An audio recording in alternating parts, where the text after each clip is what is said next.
ஒழிப்பு என்பது எந்த அரசாங்கமாக இருந்தாலும் சரி இரும்பு கரம் கொண்டு ஒடுக்கப்பட வேண்டிய ஒரு விஷயங்கிறது நமக்கு மாற்று கருத்து கிடையாது, கட்டாயமா.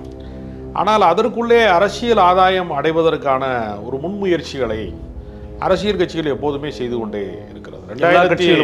எல்லா கட்சிகளுமே செய்கிறது. அதில் குறிப்பாக பாஜக கூடுதலாக செய்கிறது. ஆனால் பாஜக அதிலே கூடுதலாக ஓவர் ஆக்ஷன் கொடுக்குறாங்க கூட சொல்லலாம். ஏன்னா அவர்கள் எல்லா முறையுமே என்ன சொல்றாங்கன்னா, ஏன் பண மதிப்பு நீக்கத்தை கொண்டு வந்தியன்னு கேட்டா பல கொஸ்டினை கேட்டார். அவங்க அரசாங்கம் தானே இன்னைக்கு ஒன்றிய அரசாங்கமாக இருக்கிறது. எல்லா அதிகார மையங்களும் தேசிய புலனாய்வுலேருந்து சிபிஐலேருந்து எல்லா விசாரணை அமைப்புகளையும் கையில் அவர்கள் தான் வைத்திருக்கிறாங்க.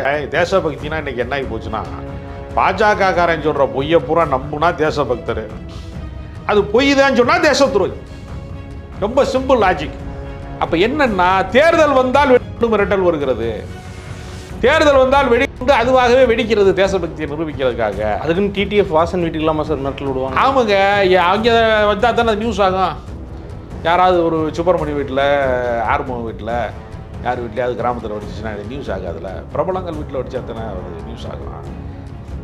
இந்த மாதிரி பல பேர் இருக்கிறாங்க. அதனால் சமூகம் சீராக இருக்கிறது, அமைதியாக இருக்கிறது, நல்லிணக்கமாக இருக்கிறதுனா அதில் அரசியல் அதிகாரத்தை பெறவே முடியாது. அப்போ மத கலவரம் என்பதின் வழியாக யார் அரசியல் ஆதாயத்தை அடைகிறார்களோ, யார் பதவியை அடைகிறார்களோ, யார் அதிகாரத்தை அடைகிறார்களோ, அவர்கள் இந்த தீவிரவாதம் என்கிற கருவியை கையிலே வைத்துக்கொண்டு தங்களுடைய இதை அவர்கள் ப்ரொமோஷன் அடைகிறாங்க.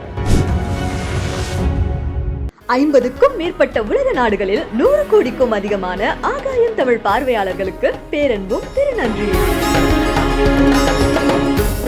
ஆகாயம் நேயர்களுக்கு வணக்கம். சமீபத்தில் இந்தியா முழுக்க ஒரு பெரிய அதிர்ச்சி ஏற்படுத்தின சம்பவம்னா டெல்லியில் நடந்த அந்த சம்பவம் தான். அதை தொடர்ந்து இன்னைக்கு பல்வேறு தகவல்கள் நம்ம கிடைச்சிட்டு இருக்குது. அதில் ஈடுபட்டவங்க, ஈடுபடாதவங்க பலர் அதனால அந்த சூழலில் சிக்கிட்டு இருக்கிறாங்க. இதெல்லாம் குறித்து விரிவாக பேச போகிறோம். நம்ம கூட அரசியல் விமர்சகர் திரு ராஜகம்பீரன் அவர்கள் இருக்காங்க. வணக்கம் சார். வணக்கம். டெல்லியில் நடந்த அந்த அசம்பாவிதத்துக்கு பிறகாக இன்னைக்கு கள சூழல் எப்படி இருக்கு, என்னென்ன மாதிரியான நடவடிக்கைகளை அரசாங்கம் மேற்கொண்டு வராங்க சார்? தீவிரவாத ஒழிப்பு என்பது எந்த அரசாங்கமாக இருந்தாலும் சரி இரும்பு கரம் கொண்டு ஒடுக்கப்பட வேண்டிய ஒரு விஷயங்கிறது நமக்கு மாற்று கருத்து கிடையாது, கட்டாயமா.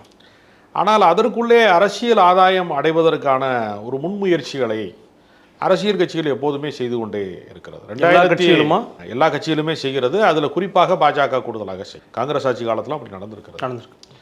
ஆனால் பாஜக அதிலே கூடுதலாக ஓவர் ஆக்ஷன் கொடுக்குறாங்க கூட சொல்லலாம்.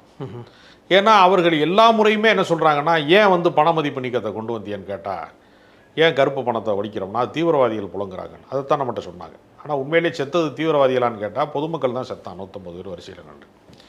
அதே மாதிரி நீங்கள் பார்த்தீங்கன்னா 2014 அவர்தான் பிரதமர் வேட்பாளர், மோடி தான் பிரதமர் வேட்பாளர் என்று முதல் முறையாக பிரகடனம் செய்த போது தமிழ்நாட்டிலே சென்னை சென்ட்ரல் ரயில் நிலையத்தில் ஒரு ரயில் பெட்டியில் திடீர்னு குண்டு வெடிச்சது. இன்னைக்கு வரைக்கும் அதற்கான ஒரு முழுமையான விசாரணை, தீர்ப்பு விவரங்கள் வெளியாகவே இல்லை. நிறைய விஷயங்கள், மர்ம முடிச்சுக்கள் அவிழ்க்கப்படாமலே போய்விடுகிறது. இப்போ நீங்கள் கோயம்புத்தூரில் ஒருத்தர் காருக்குள்ளேயே குண்டு வெடித்து ஒருத்தர் இறந்தார். அது அண்ணாமலை வானத்துக்கும் பூமிக்கும் குதிச்சு அவர் உள்ளுக்குள்ளே இறந்த ஒரு இஸ்லாமியருங்கிறதுனால சர்வதேச பயங்கரவாதத்தோட ஒரு தொடர்புடையவரான்னு சொல்லி 1 கிலோமீட்டருக்கு பக்கத்தில் தான் கோயில் இருக்குது. கோயில் இல்லாத தெருவே கிடையாது நம்ம ஊரில், எல்லா ஊர்களையுமே சொல்கிறேன். அதை வெடிப்பதற்காக வந்தாரா சர்வதேச பயங்கரவாதியாக அவர் அப்படின்லாம் அண்ணாமலை பல கொஸ்டினை கேட்டார். அவங்க அரசாங்கம் தானே இன்னைக்கு ஒன்றிய அரசாங்கமாக இருக்கிறது. எல்லா அதிகார மையங்களும் தேசிய புலனாய்வுலேருந்து சிபிஐலேருந்து எல்லா விசாரணை அமைப்புகளையும் கையில் அவர்கள் தான் வைத்திருக்கிறாங்க. அதெல்லாம் கவர்மெண்ட் பாடிஸ் இல்லையா சார்? கவர்மெண்ட் பாடிஸ்ன்னு நம்மளை நம்ப சொல்கிறாங்க. வேறு வழியில் நம்ம நம்பி தான் ஆகணும். ஏன்னா ஒரு திரைப்படத்தில் தான் சந்தானம் சொல்லுவார், இந்த மாதிரி நாங்கள் சிங்கத்தை வேட்டையாடின ஒரு பரம்பரை, புலியெல்லாம் நாங்கள் புலி பல்லையெல்லாம் நாங்கள் பிடிங்கிருக்கோம் அப்படின்னு சொல்லும்போது இதெல்லாம் நம்பும்படியாவா இருக்குன்னு கேட்டால், நம்புனா தான் சோறு கிடைக்கும், இல்லைன்னா எங்கள் வீட்டில் சோறு போட மாட்டாங்கன்னு. அந்த மாதிரி தேசபக்தினா இன்றைக்கி என்ன ஆகி போச்சுன்னா, பாஜக காரன் சொல்கிற பொய்யை பூரா நம்புனா தேசபக்தர், அது பொய் தான் சொன்னால் தேசத்துறை. ரொம்ப சிம்பிள் லாஜிக். இந்தியாவின் மீது பற்று கொண்டிருக்கிறது நாட்டுப்பற்று அல்ல, பாஜக மீது பற்று கொண்டிருக்கிறவன் தான் தேசபக்தி மிக்கவன். ஆனால் இவங்களுக்கு என்ன வரலாறுன்னு நீங்கள் திரும்பி பார்த்தா ரொம்ப திகைப்பாக இருக்குது. சுதந்திர போராட்டத்தில், விடுதலை போராட்டத்தில் பங்கு பெறாத ஒரே ஒரு அமைப்பு இருக்குன்னா அது ஆர்எஸ்எஸ் தான். வெள்ளைக்காரன் தான் அந்த நாட்டை ஆளணும்னு சொன்னவங்க அவங்க. இன்னும் சொல்ல போனால் வெள்ளைக்காரனை சரியாக பயன்படுத்தி கொண்டவர்களும் கூட. நீங்கள் சாதி மேட்டிமை சம்பந்தப்பட்ட விஷயங்களை எல்லாம் சட்டப்பூர்வமாக்கியதற்கு வெள்ளைக்காரனை வந்து அன்றைய பார்ப்பனர்கள் பயன்படுத்தி கொண்டார்கள் என்பதுதான் கடந்த கால வரலாறு.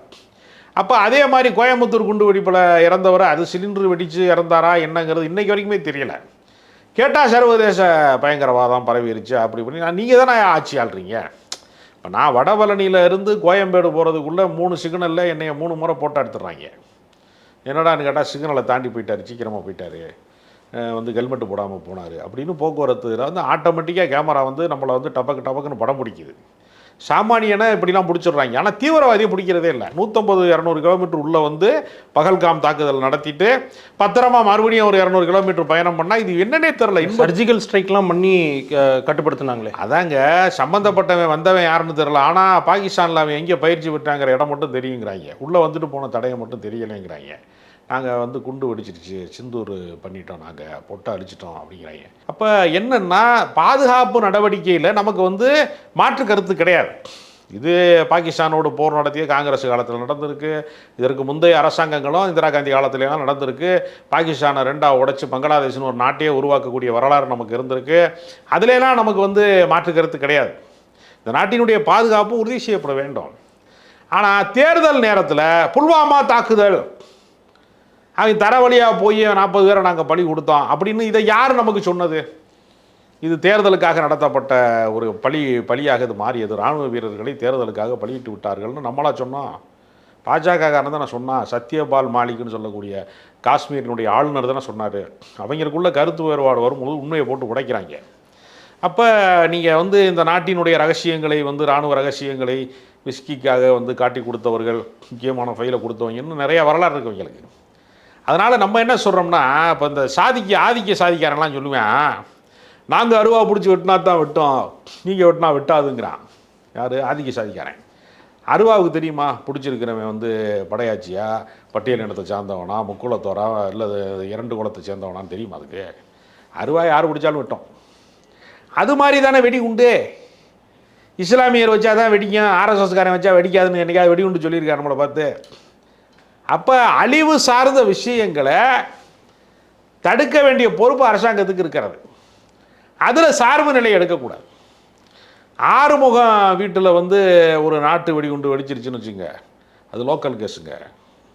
அகமது வீட்டில் வெடிச்சிச்சுன்னா அது வந்து சர்வதேச வழக்குங்க, இன்டர்நேஷ்னல் கேஸுங்க. அல் கொய்தாலேருந்து சர்வதேச பயங்கரவாதம், லக்ஸரி தொய்பா, எல்லா அமைப்போடையும் ஒரு தொடர்பில் இருந்தாருங்கிறாங்க.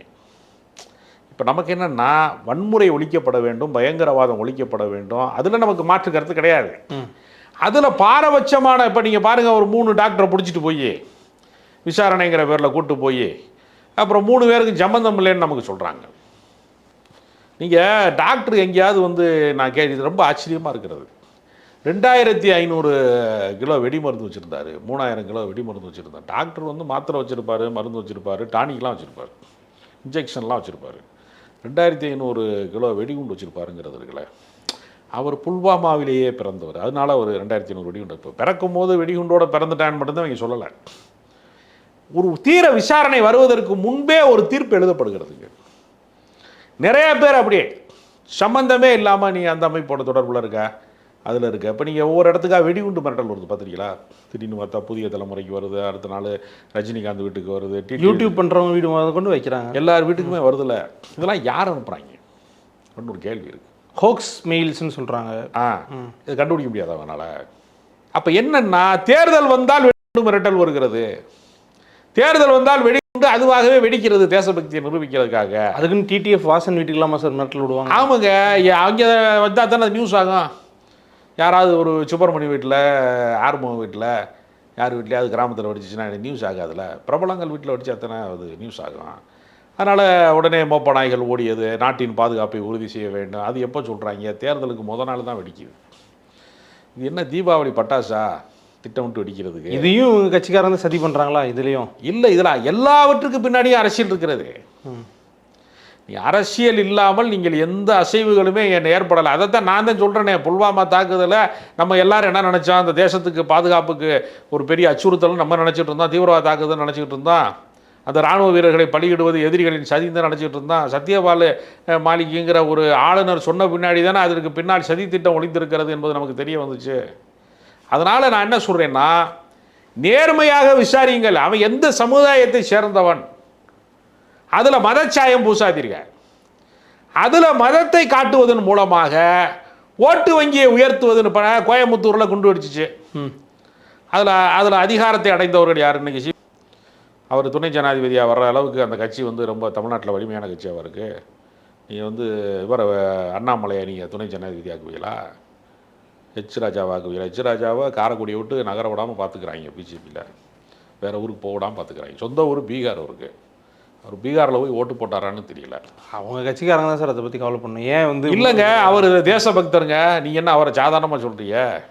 அவர் ஒரு மத கலவரத்தை தூண்டுறதுக்காக ஒரு திரைப்படம்லாம் நடிக்கிறாப்புல. கந்தனுடைய இதெல்லாம் வந்து பெருமையெல்லாம் சொல்கிற விதமாக கந்தர் மலை ஒரு படம் நடிக்கிறாப்புல. உலகத்தில் இந்த மாதிரி ஒரு ஜென்மத்தை பார்த்துருக்கீங்களா? கெடுகிட்ட ஜென்மத்தை. வேண்டாம் வேண்டாம், அவ்வளோ தடித்த வார்த்தைகள் வேண்டாம். தடித்த வார்த்தை கிடையாதுங்க, கேவலங்க. ஒரு மீசை வச்சிருக்காப்புல, ஒட்டு மீசை, எப்போ வேணாலும் விழுந்துருங்கிற அச்சமாக இருக்குது. நான் என்ன கரெக்டான மீசை ஒரு நாள் வளர்க்க முடியுதா? திருமாவளவனை பார்த்து சவால் விடுறிய, திருமாவளவன் மீசையை நீ வளர்த்துருவியா? ஹெச் ராஜா வளர்த்துருவியா? நான் கேட்குறேன். மீசைக்கும் வீரத்துக்கு சம்பந்தம் இருக்கா? முதல்ல நேதாஜி சுபாஷ் சந்திர போஸுக்கு மீசை இருக்கா? முத்துராமலிங்க தேவருக்கு இருக்கா? அவன் ஜாதிகார முறை வளர்த்துருக்கான், அவருக்கு இருக்கா? மீசைக்கு வீரத்துக்கு என்ன சம்பந்தம்? அது மன துணிவில். இந்த மாதிரி பல பேர் இருக்கிறாங்க. அதனால் சமூகம் வந்து சீராக இருக்கிறது, அமைதியாக இருக்கிறது, நல்லிணக்கமாக இருக்கிறதுனா அதில் அரசியல் அதிகாரத்தை பெறவே முடியாது. சாதாரண நாட்களிலே ஒரு இந்து இன்னொரு இந்துவை வந்து சாதியின் பெயரால் துன்புறுத்தி கொண்டே இருக்கிறான். கலவரம் என்று வருகிற போது தான் அவன் ஒரே மதமாக தன்னை உணர்கிறான் அப்படின்னு நான் சொல்லலை, அண்ணல் அம்பேத்கர் சொல்லியிருக்கார்.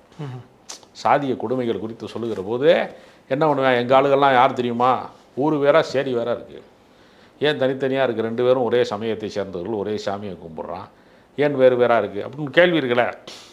அப்போ மத கலவரம் என்பதின் வழியாக யார் அரசியல் ஆதாயத்தை அடைகிறார்களோ, யார் பதவியை அடைகிறார்களோ, யார் அதிகாரத்தை அடைகிறார்களோ, அவர்கள் இந்த தீவிரவாதம் என்கிற கருவியை கையிலே வைத்துக்கொண்டு தங்களுடைய இதை வந்து அவர்கள் வந்து ப்ரொமோஷன் அடைகிறாங்க. அதுதான் நான் சொன்னேன். கோயம்புத்தூர் குண்டு வைப்பில் அந்த தமிழ்நாட்டில் வந்து பாஜகவுக்கு வந்து வேர்பதிப்பதற்கான வாய்ப்பு கிடைத்தது. அந்த வன்முறையை நம்ம ஆதரிக்கலை, குண்டு வைக்கிறது நம்ம ஆதரிக்கலை, அது கொடூரமான செயல். ஆனால் அதில் அரசியல் ஆதாயம் அடைந்தவர்கள் யார் என்கிற கேள்வியை நம்ம வந்து மக்கள் மத்தியில் நம்ம வந்து பரிசீலிக்க வேண்டுகிறோம். நம்ம ஏன்னா எப்பொழுதெல்லாம் விபரீதங்கள் நடக்கிறதா, இப்போ நீங்கள் பாருங்கள், அமைதியாக இருந்த மணிப்பூர் மாநிலம் திடீர்னு குக்கியின மக்களும் மெய்த்தியின மக்களும் அவங்களாம் விருப்பப்பட்ட சண்டை போடுறாங்க. நீங்கள் பழங்குடியின மக்களுக்கு ஆமாங்க, பழங்குடியின அந்தஸ்து வேணும்னு இடைநிலை ஜாதிக்காரனை வந்து வழக்கு போட்டு அவன் ஊர்வலம் போகிறேன், ஊர்வலம் போகும்போது ரெண்டு இனக்குழுவுக்குமான மோதலை யார் கிரியேட் பண்ணுறா? பாஜக தானே அங்கே கிரியேட் பண்ணியிருக்கீங்க. அங்கே இருக்க பாஜக எம்எல்ஏவை மக்கள் அடிக்கிறான். பாஜக தான் உருவாக்குது பிளவு அரசியலை, வெறுப்பு அரசியலை இவங்க உருவாக்குறாங்க. அதனால் பற்றி எரிகிறது மணிப்பூர். நாங்கள் தான் உலகத்துக்கே வழிகாட்ட போகிறோம் 54 இன்ச்சுன்னு சொல்லிவிட்டு உள்ளூரில் கலவரத்தை வந்து நீங்கள் வந்து உருவாக்குறீங்களே. அடக்கலைனாலும் பரவாயில்ல, அமைதி திரும்பாமல் பார்த்துக்கிறீங்களே. எல்லாம் திட்டமிட்டு யாராவது உள்ளூர்லேயே கலவரம் உருவாக்குது. அதுதான் நம்ம கேட்டுக்கிட்டே இருக்கோம் ரொம்ப காலமாக. இப்போ நீங்கள் வாங்கள் யோகா செய்யலாம் வாருங்கள் அப்படின்னு கூப்பிட்றேன், நீங்கள் கண்ணை மூடிக்கொள்ளுங்கள் அப்படிங்கிறான். ஏன் வந்து உடற்பயிற்சி செய்யக்கூடாது, சிலம்பத்தை கற்றுக்கொள்ளுங்கள்ங்கிறான். அப்புறம் ஏன் அதை அடிக்கக்கூடாதுங்கிறான் ஒரு ஆளை பார்த்து. ஏன் முஸ்லீம்கள் இந்த நாட்டுக்கு எதிரானவர்கள், கிறிஸ்தவர்கள் இந்த நாட்டுக்கு எதிரானவர்கள், வேறு வந்து நாட்டிலே இருந்து வரக்கூடிய தெய்வங்களை வணங்குகிறவர்கள், தேசபக்தி இல்லாதவர்கள் அப்படின்னு ஒரு பிரச்சாரத்தை பண்ணி துப்பாக்கி சுடுற பயிற்சி வரைக்கும் எடுக்கிறானே. தடை செய்யப்பட்டிருக்கிறதா? ஒரே தவறு இந்த வடிவேல் கேட்குறது மாதிரி தான். என்னடா உனக்கு வந்தால் ரத்தம் எனக்கு வந்தால் தக்காளி சட்னியான்ற மாதிரியே ஒரு சமூகத்திற்கு மீது வந்து நீ அணி திரட்டுவது, வன்முறைக்கான பயிற்சி களம் கொடுப்பதுங்கிறது தேசபக்தியாகவும், இன்னொரு சமூகத்தை சார்ந்தவன் வந்து தற்காப்பு கலையை வந்து கையில் எடுத்தாலும் அவன் வந்து ஆபத்தானவன் என்று கருதுவதும் இருக்கிறார். அதாவது ஜவஹர்லால் நேரு சொல்லுகிறார், இந்தியாவினுடைய முதல் பிரதமர் சொல்கிறாரு, பெரும்பான்மை மக்கள் வன்முறையில் ஈடுபடுவதற்கும் சிறுபான்மை மக்கள் வன்முறையில் ஈடுபடுவதற்கு என்ன வேறுபாடு அப்படின்னு ஜவஹர்லால் நேருட்ட கேட்கும். அப்போ சொல்கிறாரு, சிறுபான்மை மக்கள் வந்து வன்முறையால் பாதிக்கப்படுகிற போது எதிர்வினை ஆற்றுவதற்காக அவர்கள் ஏதாவது ஆயுதத்தை கையில் எடுத்தால் அது தீவிரவாதம். பெரும்பான்மை மக்கள் ஆயுதத்தை கையில் எடுத்தால் அது தேசியவாதம் என்று அவர் சொன்னார். இப்படி ஒரு வேறுபாட்டை நாம் கற்பித்து வைத்திருக்கிறோம் என்று கவலைப்பட்டார் மதச்சார்பற்ற சக்தியினுடைய ஒரு பிரதமராக இருந்த ஜவஹர்லால் நேரு. அதனால் வன்முறை என்கிற ஆயுதம் இரண்டு பக்கமும் வெட்டுகிற கத்தி மாதிரி. அது எந்த சமூகம் கையில் எடுத்தாலும், எந்த அரசாங்கம் கையில் எடுத்தாலும் அவர்கள் அவமானப்படுவது உறுதி. அதனால் இந்த 3 டாக்டர்கள் எண்ணெயால் விடுதலை செய்யப்பட்டதன் வழியாக உண்மையான விசாரணையை நோக்கி, உண்மையாகவே இது போன்ற பயங்கரவாதம் நிகழாமல் தடுக்க வேண்டிய, பாதுகாக்க வேண்டிய பொறுப்பு யாருக்கு இருக்கு? அரசாங்கத்துக்கு இருக்கு. அதை ஏதாவது ஒரு சமூகத்தின் மீதான பழியாக மாற்றி வாக்கு வங்கியை திரட்டுகிற வேலையை செய்யக்கூடாது என்பதுதான் நம்முடைய கருத்து. அதைத்தான் நம்ம சொல்ல வரோம். உங்களுடைய நேரத்துக்கும் கருத்துக்களுக்கும் நன்றி சார்.